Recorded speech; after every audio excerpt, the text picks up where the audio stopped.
A mystery writer's mystery. I'm Jason Horton. I'm Rebecca Lieb. And this is Ghost Town.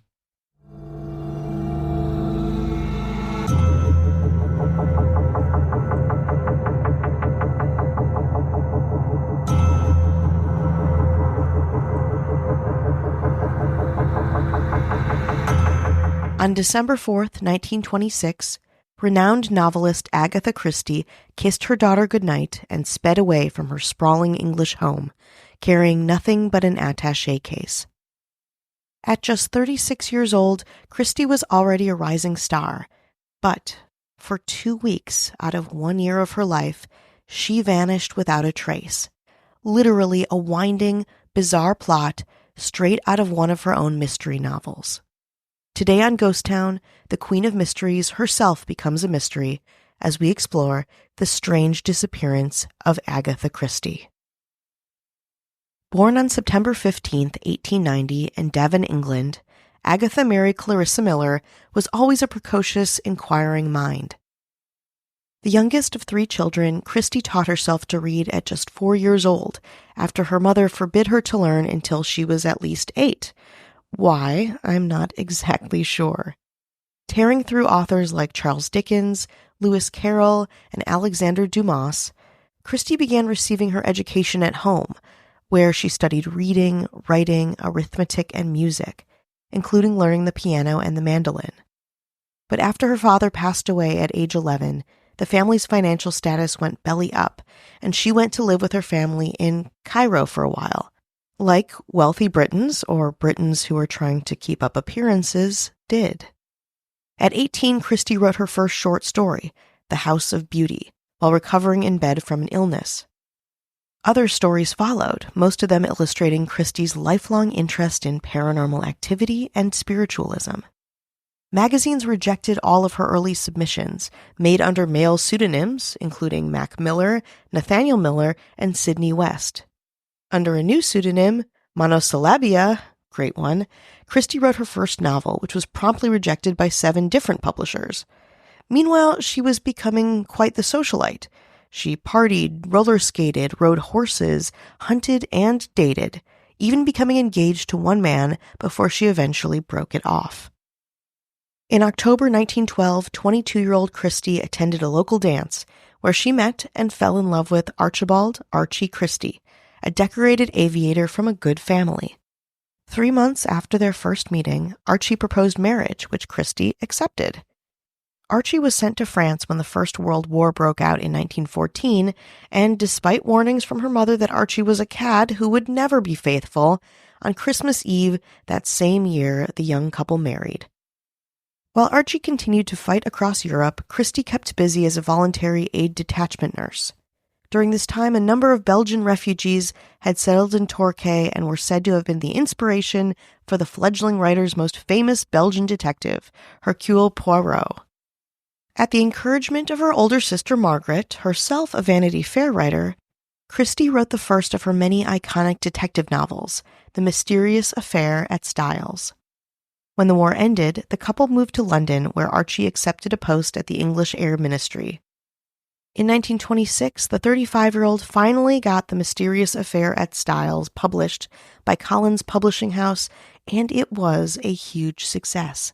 The couple and their young daughter Rosalind moved to a new home in Berkshire named Styles, after said first novel, and now officially back in good society graces. Christie busied herself with more written works on the way, including The Secret Adversary and The Murder on the Links. Despite her success, Christie remembered where she came from and how miserable it was to stress about keeping in high society and being financially well afloat. She kept a tight rein on the family finances, which led to tensions in her marriage, so much so that Archie began to have an affair with his 25-year-old secretary, Nancy Neal. At the same time, Christie's mother, Clara, passed away in April 1926, which caused the family added stress and put Christie into a deep depression. On the evening of December 3rd, 1926, the couple fought, and Archie left their home to spend a weekend away with some friends, his mistress included. Christie is then said to have left her daughter with their maid and departed unceremoniously from their house later that same evening, thus beginning one of the most enduring mysteries the author has ever masterminded. The next morning, Christie's abandoned car was found several miles away by Surrey police, partly submerged in the bushes at Newlands Corner in Guildford, Surrey, the apparent result of a car accident. On December 6th, the media picked up the author's disappearance with huge headlines the world over, including The Times, the local paper. Quote, "The novelist's car was found abandoned near Guildford at the end of a chalk pit, the front wheels actually overhanging the edge," it reported. And a lot of what we'll take here is from the reporting from The Times. Quote, "The car evidently had run away, and only a thick hedge growth prevented it from plunging into the pit." The details also felt ripped from the pages again of one of Christie's books. The headlights were on, nobody was in or around the car, and the only notable thing found inside the car was a suitcase and a coat, both in the back seat. Almost immediately, Archie Christie and his mistress Nancy Neal were under suspicion, and a huge manhunt was undertaken by thousands of policemen and eager volunteers. 2 days later, the search was still in full force, police even bringing one of Christie's pets to the scene to see if he could track his owner's scent. The dog couldn't. It just, quote, whined pitifully. Detectives are, quote, now said to be of the opinion that this is a case of suicide, the Times reported. The search now seemed to center on a pond called the Silent Pool, which, according to local legend, was bottomless. The end of the Times piece also added a spooky bend to this whole case. Christie, the paper claimed, had been spooked by her own house and perhaps was haunted and had to leave. Quote, "It stands in a lonely lane, unlit at night, which has a reputation of being haunted. The lane had been the scene of a murder of a woman and the suicide of a man. If I do not leave Sunningdale soon, Sunningdale will be the end of me," she once said to a friend.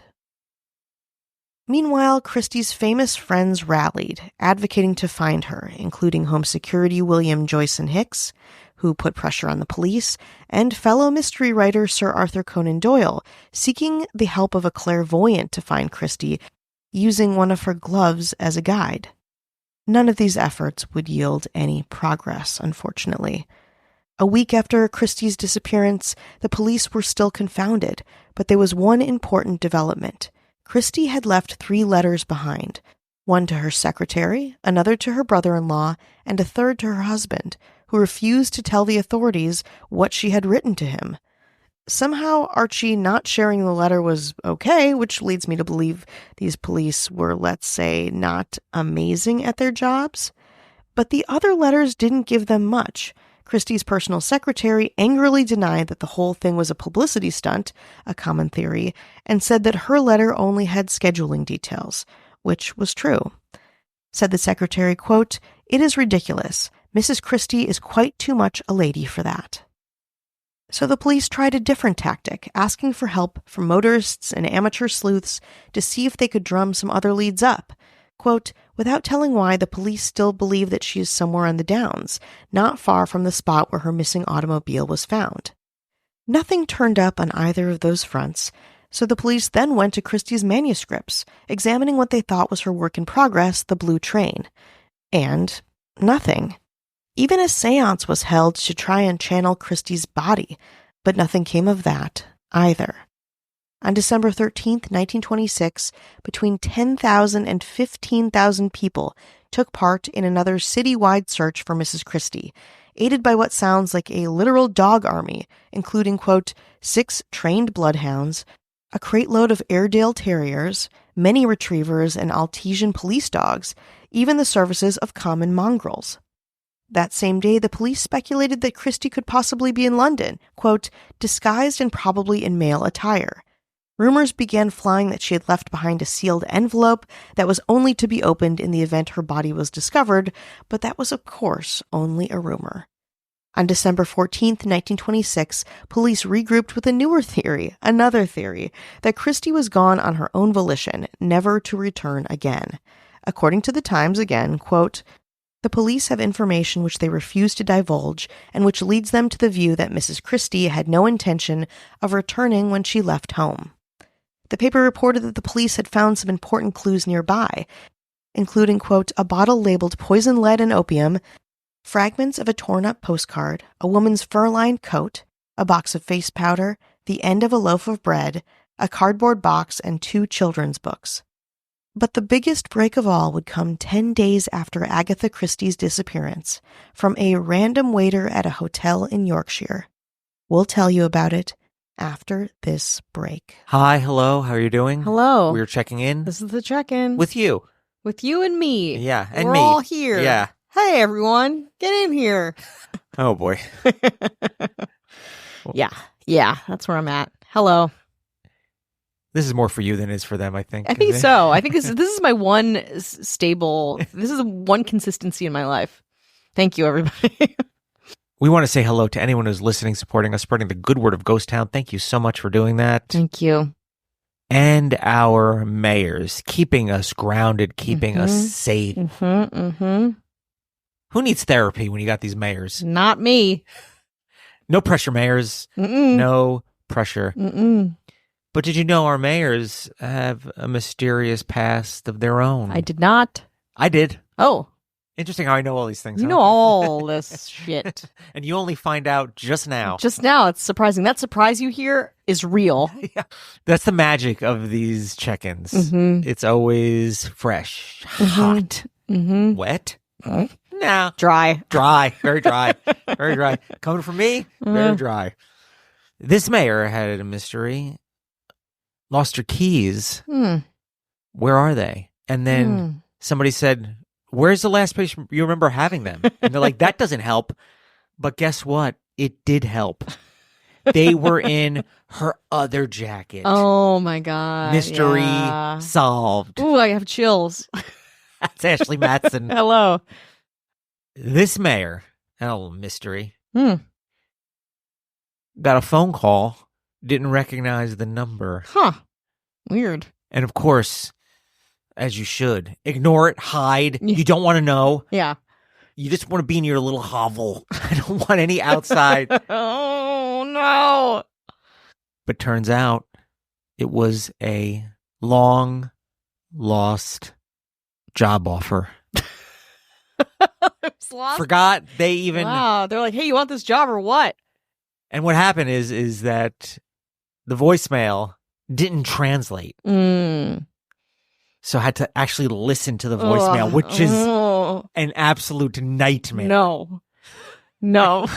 So 6 months later, they got the job. Got the job, missed the job. Was it a dream job? They won't say. Maybe too bitter, or maybe it's just fine. But mystery solved, and that is Kat Joselle. Hello. Who I'm sure is gainfully employed. Yeah, but from what? And to what end? I think from what I know, Kat Joselle does something cool. I don't know what it is, but like I think graphic design or like No, I think it's like some kind of I don't know if it's like some like kind of production. CIA or I don't know. Here's a problem with these mayors. They're like happy not being in the spotlight. Yeah, they're like, and not for me. I don't like that for them. I was like, I talk about yours, but they just won't. They're just like, oh, we're just happy to be here. I'm like, what? They're like, chill. And we're like, no. Yes. This next mayor had a little mystery. Had a little mystery. Ordered some DoorDash. Get the order. Uh-oh, not their order. Oh, shit. Whose order is it? What? I would never order any of these things. What? I don't like this vegan stir fry. That's But not then, for me. Here's the thing, was like, you know what? I'm going to try this vegan stir fry because I don't know if I like it. I've never had it before. Tried it. Loved it. Loved it. The other person probably mad as hell because I'm vegan. I don't want this triple cheeseburger. Yeah. Wow. The mystery of not liking vegan stir fry Oh, solved. different mystery than I thought it would be. Yeah.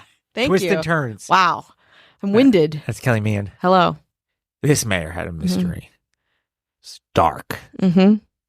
Seemingly underhanded mystery. There's their parking spot, and their car wasn't in it. Another car was in it. A car they did not recognize. The fuck? What did they do? Went crazy. Lost their mind. Yeah, okay. then guess what? What? It's a car that somebody bought for them as a surprise. Like, you know those commercials? It was like there. It was in a big bow. Whoever, this mayor just like didn't see the big bow on the top. It felt so stupid because they were going crazy. They actually keyed their own car. Like, they tried to tow it with their hands as hooks. They were like, "I'll use." You have the superhuman strength that people have when they can lift up cars. Yeah. So it was their car. Wow. It was a super Honda-thon or something like that was happening. Yeah. Is I think where it's like Christmas, like I just bought you a car without your input. Yeah.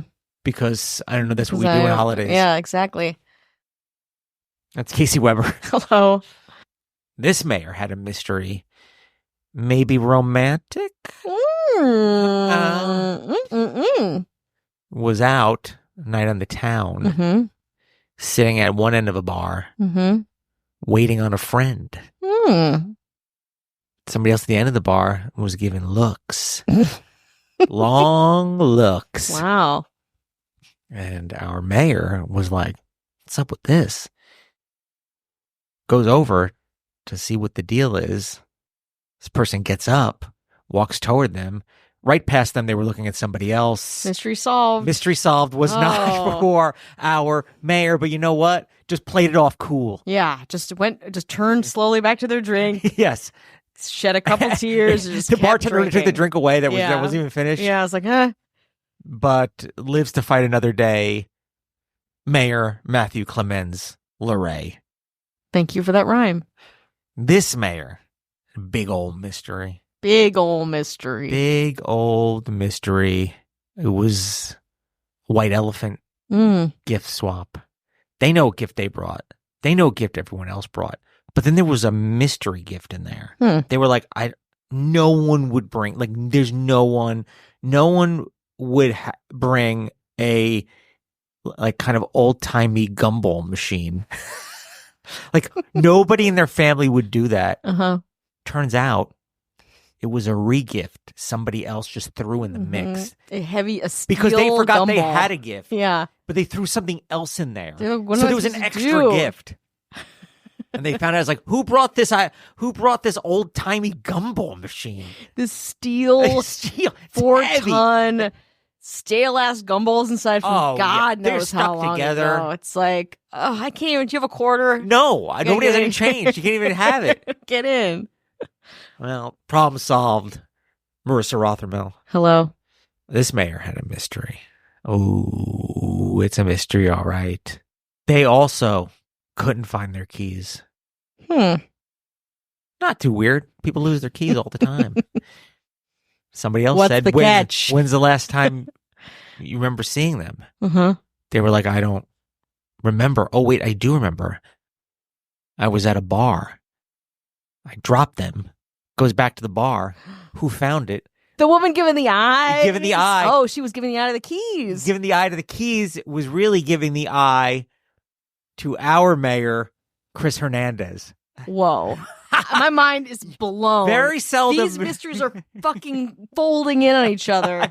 They're just collapsing in each other. Everyone's losing or finding something. Hold on to your stuff. Please. And then our governor, who is the number one mystery. She is. Agatha Christie tried to write about her, and she was like, well, fuck this. I can't even get into this. It's so mysterious. I don't know where or what, I was in New York, and I was like, is our governor maybe in New York? Maybe he has like an art show, but no, wasn't in New York. I tried to go, and getting information on anyone is impossible. Impossible. It's going on years now. Yeah. And I mean, you do this for a living. You do investigative stuff for a living. Stuff. Yes. It's hard. I do it for less of a living. It's hard work. And we still have not cracked this case. No, we might never crack it. This enigma. And it's not getting any easier. She's our Carmen Sandiego. Yeah. Well, that is and always will be our governor, Avian Noble. If you want no ads, no chit-chat, bonus episodes, just the good stuff. You definitely don't want chit-chat after this one. No. Head on over to patreon.com/ghosttownpod. You want to get into it? Let's get back into it. On December 15th, 1926, 9 days after her disappearance, the head waiter at the Hydropathic Hotel in Harrogate, Yorkshire, 184 miles north of her home in Sunningdale, contacted the police with the startling news that a lively and outgoing South African guest by the name of Nancy Neal may actually be the missing writer in disguise.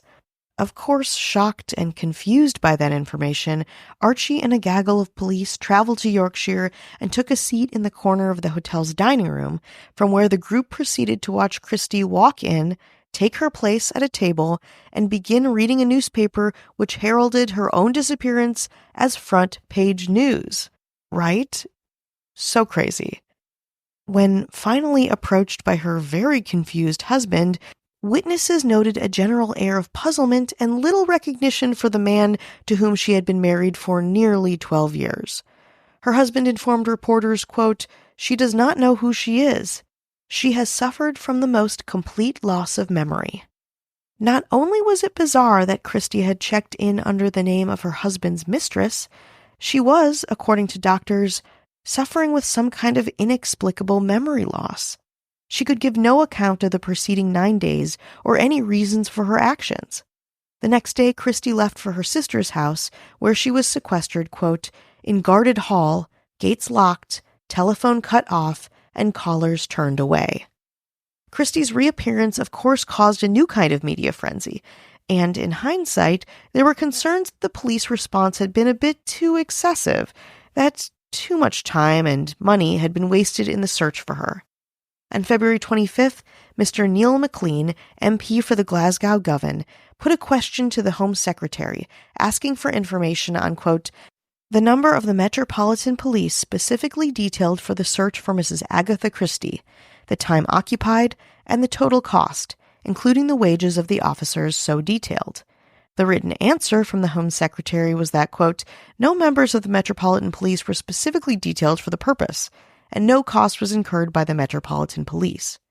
Of course, given all of the searches and the frenzy and the dogs, perhaps the public would beg to differ. Nothing really happened in the case of Agatha Christie until about 15 months later, when on March 17th, 1928, Agatha Christie filed for divorce. On September 16th, 1930, Christie remarried archaeologist Sir Max Mallowan's, 14 years her junior, and the two were happy, with Christie joining her doting husband on Middle Eastern digs every year, where she became known for her skill cleaning the finds with a brush and her face cream. She also bankrolled his digs, which was probably pretty helpful. Of course, and probably most notably, she would go on to write her best-selling mysteries, The Murder of Roger Ackroyd, The Murder on the Orient Express, and Then There Were None. Christie's ex, Archibald Christie, also had his own happy ending of sorts, although it was not as exciting, marrying his longtime mistress, Nancy Neal. And still, up until the end of her life on January 12, 1976, Christie refused to talk about what happened over those 9 days. She doesn't even mention it once in her own autobiography, which was published posthumously in November of 1977. Recent biographies, like one by Laura Thompson, reflect this. Quote, "it was an unspoken subject. Agatha refused to talk about it. To anyone, it was a real no-go," one of Christie's friends told Thompson. Of course, almost 100 years later, biographers and historians are still debating what actually happened during those days in 1926. Another biographer named Andrew Norman argues that Christie was in a fugue state caused by trauma or depression. Others think she had a nervous breakdown brought on by the death of her mother and the embarrassment of her husband's affair. Still, others think it was a cynical publicity stunt to promote the author to greater fame and success. At the time, Archie Christie held the popular view that his wife was suffering from amnesia and a possible concussion, which was later corroborated by 2 doctors. Certainly, her apparent failure to recognize him would seem to indicate that. However, after the couple went their separate ways, no one involved ever spoke of the disappearance again. Not Christie, not Archie, not Nancy, nobody. None of them wanted to. They all just wanted to put it behind them. But as it is with this case, and like many other things, truth is stranger than fiction. And of course, it's no wonder that this incident caught the imagination of so many at the time, and of course, as we record this, me right now. In fact, Reddit is still debating what happened to Agatha Christie. I'm going to read some of the more popular entries in the Agatha Christie subreddit. From Redditor Penninghill, quote, Agatha was desperate and was trying to emotionally escape from her personal situation. Her car crash precipitated her memory loss, which occurred at the time of heightened emotions. Her subsequent actions were the result of a combination of conscious and subconscious decisions in a state of amnesia. She received treatment in the form of hypnotherapy from a psychiatrist and made a full recovery. From Redditor Otherv, quote, she had been depressed for several months post her mother's death, which involved not just the loss of a major emotional support, but a tremendous amount of emotional fraught work for her in clearing out the house. It's difficult to realize how much a parent's death affects people until you've gone through it yourself.